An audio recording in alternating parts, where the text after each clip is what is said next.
Zaidi ya shilingi bilioni 15 zimetolewa na serikali kupitia Benki ya Dunia kwa ajili ya utekelezaji wa miradi minne ya kimkakati ambayo itasaidia kukuza halmashauri ya mji wa Chato. Akifungua kikao cha wadau wa maendeleo kuridhia Chato kuwa halmashauri ya mji, mkurugenzi mtendaji wa halmashauri hiyo Mandia Kihio amesema serikali imeridhia kuanza utekelezaji wa miradi minne ambayo itasaidia kukuza halmashauri hiyo.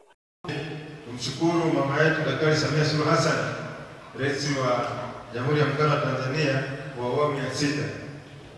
Katika ile miradi 7 ambayo tayari iliasisiwa na serikali ya awamu ya 5, mama aliridhia kutuletea miradi 3 katika ile miradi 7.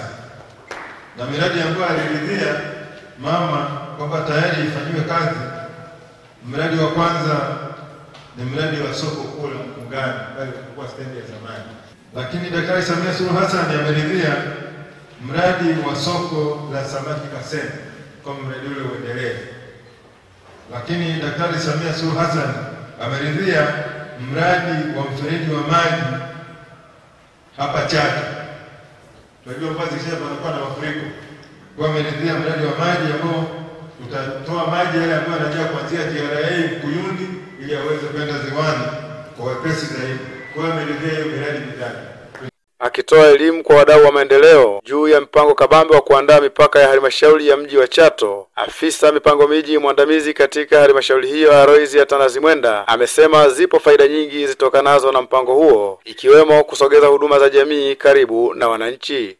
Faida za huu mpango ni kwamba Chato itakuwa na dira ya namna gani mji wa Chato utakavyokuwa, na itakuwa na matumizi mbalimbali ya ardhi, kwa mfano viwanda, itakuwa na matumizi ya viwanda, itakuwa na matumizi ya makazi na matumizi mengine ambayo yatakuwepo kwenye huu mpango kabambe.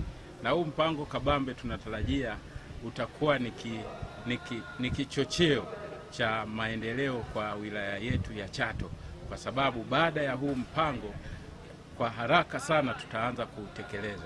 Kwa hiyo tunatarajia kwamba huu mpango kuanza hivi karibuni kama ni mradi wa tactic awamu ya 3, na kwa kushirikiana na wizara tutaenda kutekeleza huu mradi wa mpango kabambe.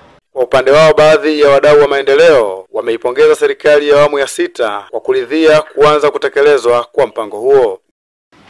Kwa kweli kwa miaka mingi tunaipa vijiji vitongoji ni kama kulizaa mtoto ambaye anashindwa kutembea. Ila kitu ambacho mimi nina shauri kama mzee wa Chato, kama mkazi wa Chato, kama mwenyeji wa miaka mingi, haya yanayosemwa yasisemwe, tubaki tunaona. Haya yanayosemwa utekelezaji wake uwepo, tunaona. Kwa hiyo wakati huu pesa nilizosikia kwamba zimetolewa ni kweli, uanze mara moja, usije kujirudia kwamba tumerudi hapa tunaelezwa ndivyo sivyo.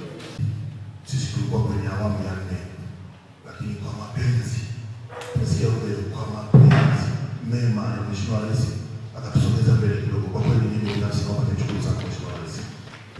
Kwa hivyo mkurugenzi, mimi binafsi naungana na mapendekezo ya mji wa Chato.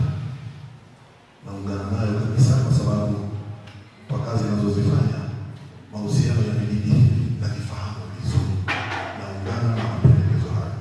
Kwa niaba tu ya wananchi, pamoja na mambo yote tuliyotueleza, miradi hii inakamilika. Pamoja na mambo mengine, mkurugenzi mtendaji wa halmashauri ya wilaya ya Chato Mandia Kihio amewaomba wananchi kutoa ushirikiano pindi miradi hiyo itakapoanza kutekelezwa katika maeneo yao. Serikali imeridhia kukamilishwa kwa miradi minne ya kimkakati hapa wilayani Chato, ambapo miradi hiyo itaweza kusaidia kukuza mji huu wa Chato.